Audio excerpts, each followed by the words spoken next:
Christian state declared birth control is unnatural. In the post-structuralist philosopher Michel Foucault's book, The History of Sexuality, Volume 1, he wrote about birth control.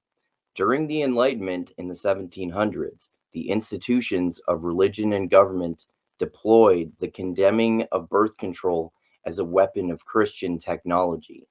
The Christian state discovered that birth control, or the art of fooling nature, was not exclusive to city dwellers and libertines. It was also practiced by those who are closer to nature itself and should have found it even more repugnant. The almighty priests themselves use birth control sometimes.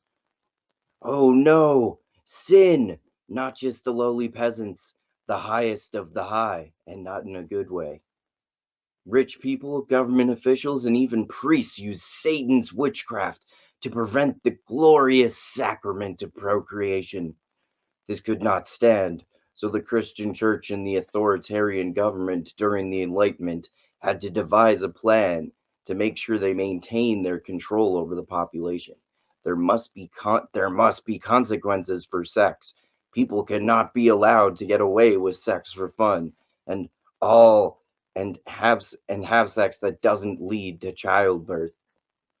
Uh, all children must be born every time someone has sex somehow.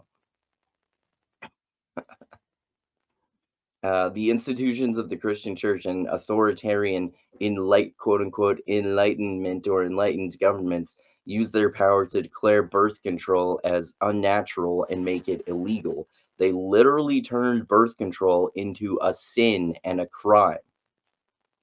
No longer were people allowed to use birth control as a useful way of tricking nature in order to avoid unwanted children who would grow up to have bad lives.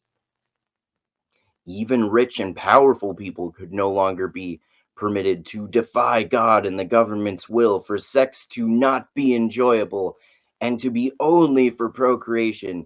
The Christian state declared birth control is unnatural.